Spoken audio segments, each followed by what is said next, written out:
আরে মন্ত্রী মশাই, আমি তো আশাই করিনি যে এই গরিবের ভিটেই আপনার পায়ের ধুলো পড়বে। হে হে, তা বললে কি হয় গোপাল? তোমার জন্মদিন আর আমি না এসে থাকতে পারি?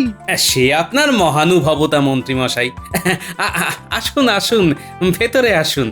সামান্যই আয়োজন করেছি। তা শুনি কতটা সামান্য আর কতটা অসামান্য। মন্ত্রীমশাই, ওসব কথা পরে হবে, শুধু খেয়েই যাবেন নাকি? উপহারের খবর ভগবান জানেন, হয়তো সেখানেও দিয়েছেন ফাঁকি। চুপ! ছন্দ করো বন্ধ, নইলে কান্টি দেব মূলে।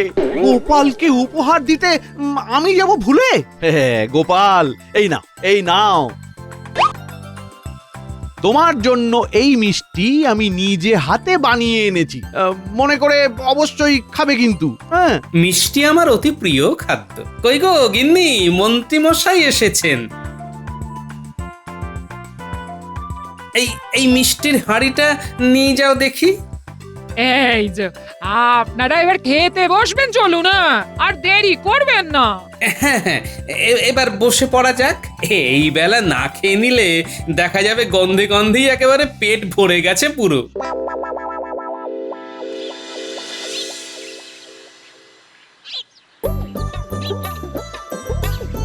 কই গো গিন্নি, এক ঘটি জল দাও দেখি। এই নাও ধরো, মন্ত্রী মশাই এক হাঁড়ি মিষ্টি দিয়ে গেলেন। হ্যাঁ, ভালো মনে করিয়েছো। এখন যাও তো দেখি মিষ্টির হাঁড়িটা নিয়ে এসো। বলে গেলে নিজে হাতে নাকি আমার জন্য বানিয়েছেন। খেয়ে দেখি তো কেমন হয়েছে। সব খেয়ে উঠলে এর মধ্যে আবার ওই মিষ্টি চাই? হ্যাঁ, আহা, কথা বাড়িও না, যা বলছি করো তো। নিজে হাতে যখন আমার জন্য বানিয়ে এনেছেন, তখন আমি আগে সেই মিষ্টি খেয়ে দেখ কেমন হয়েছে।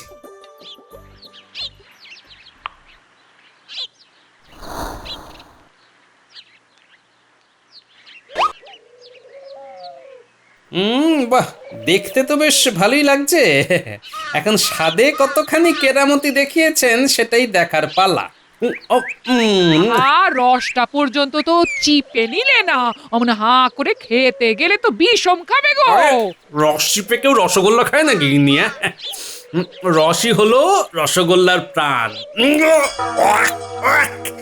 হলো তো হলো, আগেই বললাম অমন করে খেও না, বিষম খাবে, বিষম খাবে। আমারে প্রাণটা বেরিয়ে গেল। এ তো ভারী ভয়ানক রসগোল্লা, দেখতেই মিষ্টির মতো, আদতে গাছ পাকা উচ্ছে। ওরে বাবা, নিম পাতা উচ্ছে মিশিয়েও এত তেতো কিছু হতে পারে না। মা, এই সে কি কথা? তুমি যে বললে মন্ত্রী মশাই নিজে হাতে তোমার জন্য মিষ্টি বানিয়েছেন। হ্যাঁ, ওখানেই তো সর্বনাশটা হয়েছে। এই এই নাও নাও নাও নাও নাও, এই জল খাও, জল খাও, জল খাও, এই কিছুটা ঠিক লাগবে গো। এই জল, হ্যাঁ হ্যাঁ খাও। বাপরে বাপ, এ তো পেটের ভেতর থেকে অন্নপ্রাশনের ভাত পর্যন্ত তুলে আনবে দেখছি। এই এই জল এনে দিচ্ছি, জল খাও, জল খাও। হ্যাঁ হ্যাঁ হ্যাঁ খাও। জলে হবে না গিন্নি, যাও যাও গিয়ে বৈদ্যকে খবর দাও।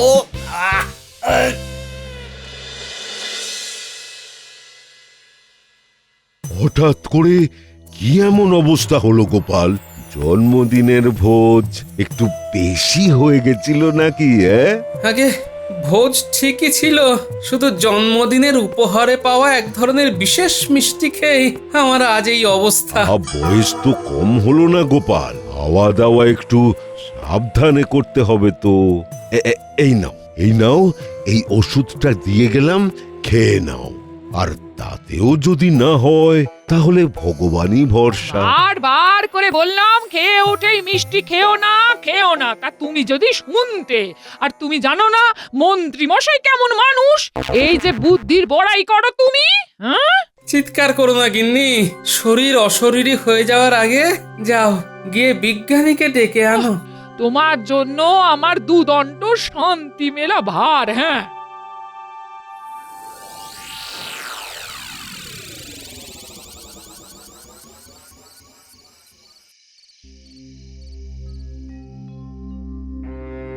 কি কিছুক্ষণ আগেই তো তোমায় দেখে গেলাম, দিব্যি ছিলে, এর মধ্যে নিজের এমন করুণ অবস্থা কি করে করলে গোপাল? মন্ত্রীর দেওয়া রসগোল্লা খেয়েই আমার তরুণ শরীরের এমন করুণ অবস্থা বিজ্ঞানী। কি তেতো পারলে তুমিই পারবে আমাকে এর থেকে রক্ষা করতে। হ্যাঁ, তোমার বউ সবই বলেছে। মন্ত্রী মশাইয়ের থেকে তোমার একটু সাবধানে থাকা উচিত ছিল গোপাল। তা ছিল, কিন্তু জন্মদিনের দিন এই দুর্ব্যবহার তার থেকে আমি আশা করিনি।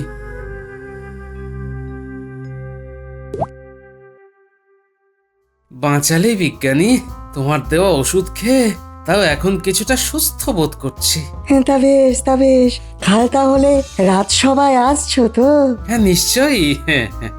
এই হেনস্থার যোগ্য জবাব আমি যদি না দিয়েছি তাহলে আমার নামও গোপাল না।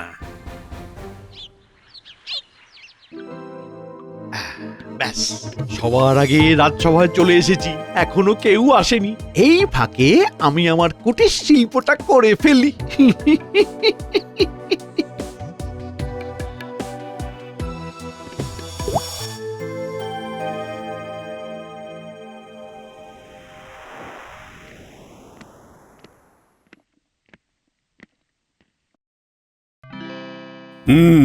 গতকাল গোপালের জন্মদিন ছিল।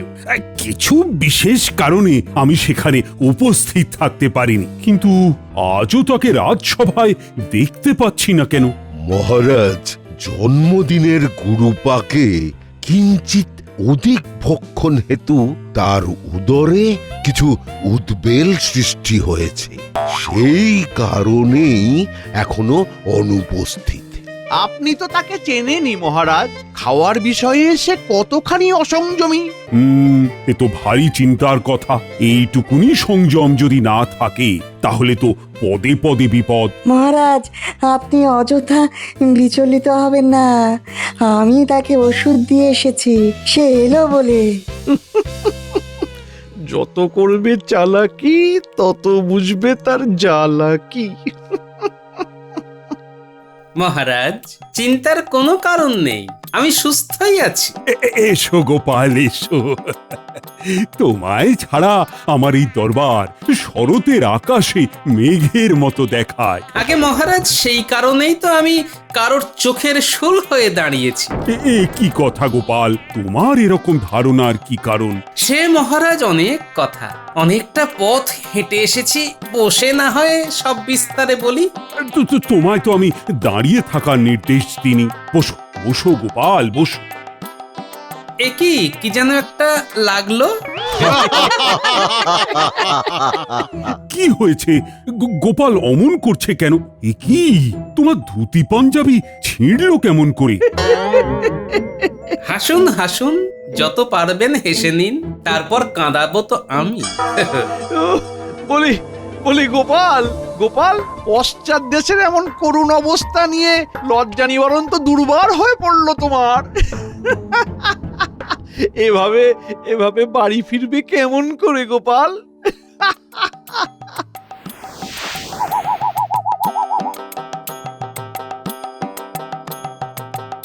গোপাল, তোমার জবাব নেই। আগে মহারাজ, মানুষকে হাসানোই আমার কাজ, তাতে যদি নিজেকে নিয়েই না রসিকতা করলাম তাহলে আমি কিসের গোপাল ভাঁড়?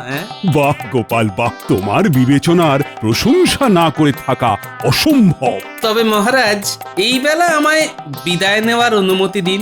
বেশিক্ষণ এই অবস্থায় দাঁড়িয়ে থাকা বিশেষ আরামপ্রদ নয়। বেশ, এখন তুমি এসো, আর আজকে রাজসভা এটুকুই থাক।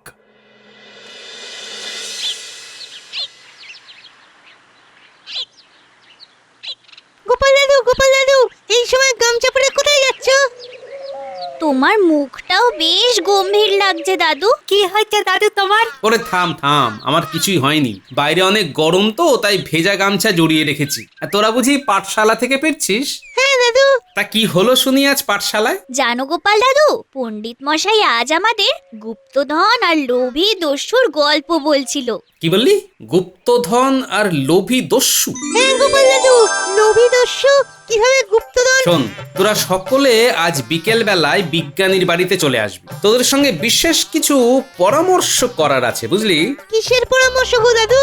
এলেই জানতে পারবি। দেরি করিস না, ঠিক সময় চলে আসিস কিন্তু। হ্যাঁ গো দাদু, আমরা ঠিক সময়ে পৌঁছে যাব।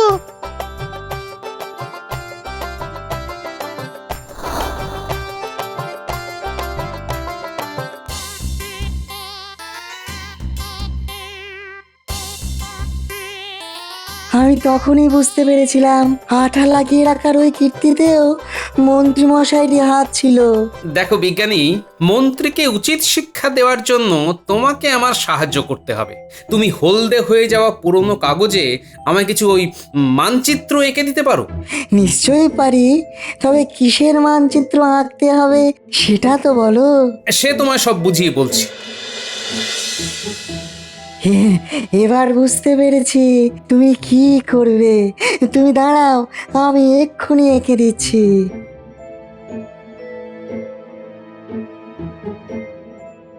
গোপাল দাদু, আমরা চলে এসেছি, বলো কি পরামর্শ করার আছে? শোন, বিজ্ঞানী তোদের কিছু মানচিত্র দেবে, তোরা সেটা নিয়ে রাত্রিবেলা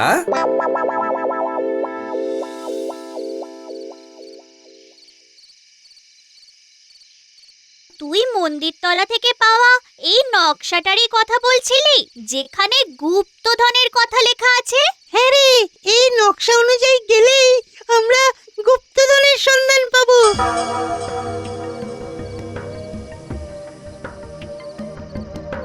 এই তোরা কিসের গুপ্তধনের কথা বলছিস রে? কিন্তু এটা তো আগে আমরা পেয়েছিলাম। এই ছোটদের এসব নিয়ে খেলা করতে নেই, তাহলে বিপদে পড়বি। রাত হয়েছে, যা যা যা, এখন ঘরে যা যা।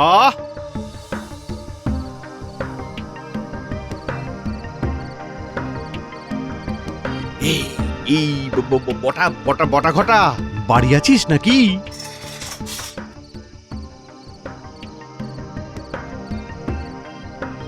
আগে বলুন মন্ত্রী মশাই। দেখ দেখ কি নিয়ে এসেছি সাথে করে, গুপ্তধনের মানচিত্র। ও, একবার হাতে পেলেই মালামাল হয়ে যাবে। কি বলছেন মন্ত্রী মশাই? কোথা থেকে পেলেন এই মানচিত্র? এই তা জেনে তোর কি হবে রে? হ্যাঁ, যেমন বলবো তেমন যদি কাজ করিস তাহলে তোরাও ভাগ পাবি। এখন মন দিয়ে শোন, কাল সকাল হওয়ার সাথে সাথেই বেরিয়ে পড়বি। প্রথমে রথতলা থেকে শুরু করে যেমন মানচিত্রে বলছে তেমন ভাবে এগিয়ে যাবি। হ্যাঁ, বলছিলাম মন্ত্রী মশাই, পাওনা গন্ডার হিসেবটা যদি এই বেলা সেরে ফেলতেন তাহলে পরে কোনো সমস্যা হতো না। তোদের বিশ্বাস দেখছি আমার বেতনের মতোই দিন দিন কমছে, বই বাড়ছে না। উফ, এতদিন কোনো সমস্যা হয়েছে যে এখন হবে? কাল থেকে কাজ শুরু কর। হ্যাঁ, কাস্তে কোদাল যা লাগে তা গ্রামের চাষিদের থেকে নিয়ে নিবি। আপনি যখন বলছেন তখন তাই হবে। আর হ্যাঁ, আমাকে ডিঙিয়ে গুপ্তধন হাত করার চেষ্টা করিস না। মনে রাখবি, আমার পিঠেও দুটো চোখ আছে, যেগুলো সব সময় তোদের নজরে রাখবে।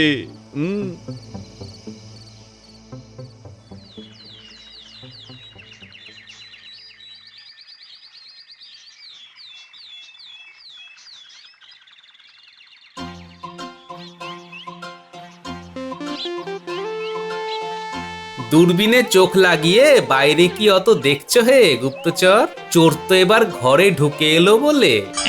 চোর ঘরে ঢুকে এলো মানে? নয়, হ্যাঁ, মহারাজকে সতর্ক করো, পাহারা আরো জোরদার করতে বলো।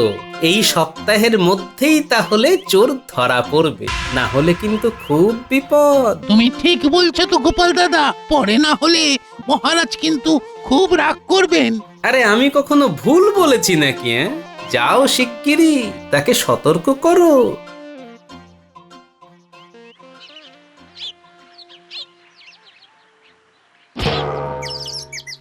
উড়িয়া বাবা রে, উড়িয়া প্রাণটা বেরিয়ে গেল রে, উড়িয়া বাবা।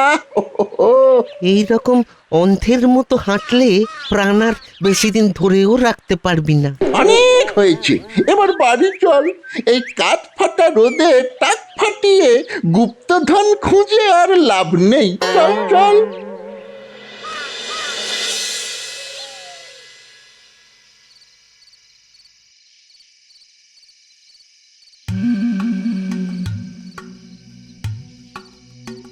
এই বটা ঘটা বাড়ি আছিস নাকি রে?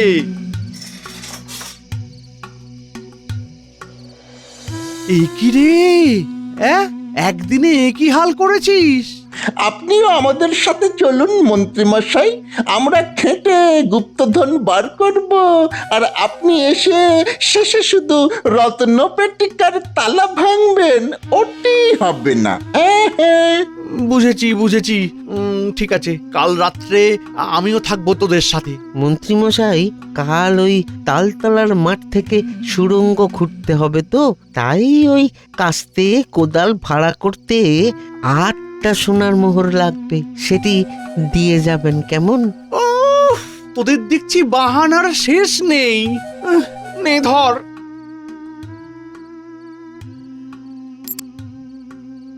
চল চল, গোপাল দাদুকে জানাতে হবে।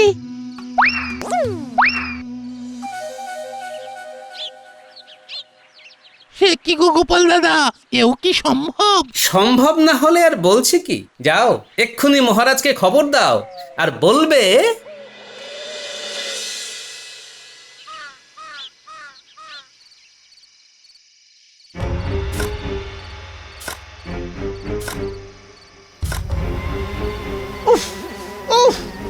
এই মশার কামড়ে আমার মানচিত্রটি পাল্টে যাওয়ার আগে জলদি জলদি খোঁড় খোঁড়। আর কত সময় নিবি? আর একটা কোদাল ভাড়া করে আনি মন্ত্রীমশাই, আপনি দাঁড়িয়ে না থেকে আপনিও হাত লাগান এবার, তাহলে কাজও তাড়াতাড়ি এগোবে আর আপনাকেও মশা কামড়াবে না। যা বলছিস একটু ভেবে চিনতে বল। কিছু বলি না বলে তুই একেবারে মাথায় চড়ে বসেছিস। আমাদের কি আর সেই সাধ্য আছে যে আপনার মাথায় চড়ে বসবো?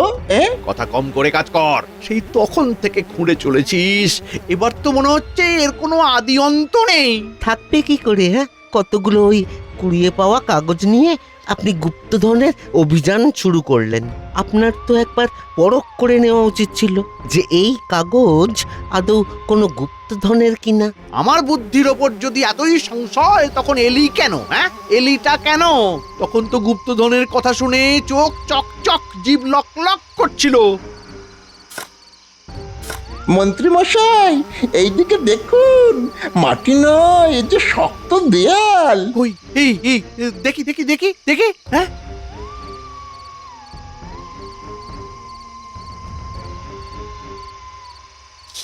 তবে তবে খুব যে বড় বড় কথা বলছিলি।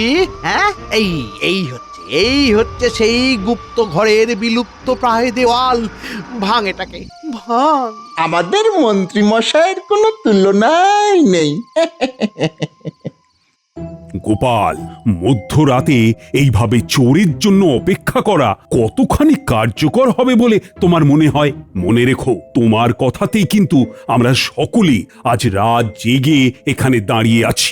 শেষে যদি দেখি সবটাই তোমার কল্পনা প্রসূত, তাহলে কিন্তু মহারাজ, কে চোর তা ধরা পড়লেই আপনি বুঝতে পারবেন এইভাবে অপেক্ষা করার কি কারণ আর তা কতখানি কার্যকর। কি মহারাজ, আপনি? হ্যাঁ, আমি মহারাজ কৃষ্ণচন্দ্র তোমায় আলোর মুখ দেখাবো বলে দাঁড়িয়ে আছি। আগে আগে কোথাও একটা ভুল হচ্ছে মহারাজ। হচ্ছে নয়, হচ্ছিল। এবার তা সংশোধন করে নেওয়ার সময় এসেছে। তুলে আনো ওদের। মন্ত্রীমশাই, নিচে নামতে নামতে শেষমেশ কিনা রাজকোষাগারের নিচে সুড়ঙ্গ করলেন। হ্যাঁ, আরে ছি ছি ছি মন্ত্রী মশাই, আপনার এই কি কর্ম? রক্ষকই যদি ভক্ষক হলো, রসাতলে যায় ধর্ম। গ্রহ নক্ষত্রের ফের না হলে রাজ্যের এমন সংকট কি মন্ত্রী মশাইয়ের হাতে ঘটতো? নক্ষত্রের ফের এক্ষুনি কেটে যাবে। সেপাই, ওদের একটু আদর আপ্যায়ন করো তো। কি হলো, দাঁড়িয়ে রইলে কেন?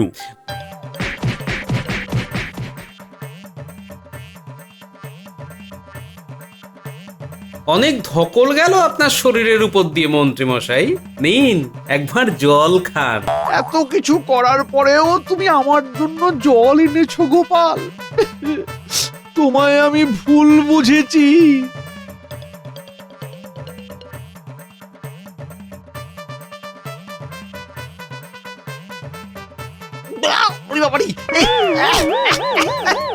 এ এ কি জল খাওয়ালে গোপাল? এ তো গাছ পাকা উঠছে। থু, থু, থু। মনে পড়ে মন্ত্রী মশাই জন্মদিনের মিষ্টির কথা? তাহলে সব কিছু তোমার কীর্তি গোপাল। থু, থু, থু, থু। হ্যাঁ মন্ত্রী মশাই, ইস, বিজ্ঞানী এই রাজবাড়ির নকশা জানতো, তাই ওনাকে দিয়ে প্রথমে পুরনো কাগজে নকশা বানাই, তারপরে আপনারই বাড়ির কাছে আমার নাতি নাতনিদের দিয়ে গুপ্তধনের মানচিত্র পাওয়ার অভিনয় করাই। আর আমি সেই টোপে পা দিয়ে হায় হায় হায় হায় হায় হায়। একেই বলে লোভে পাপ আর পাপে চাপ। পাপ যখন করেই ফেলেছো, চলো এবার তোমাকে গারদে ভরি, সাথে তোমার সাগরেদ গুলোকেও।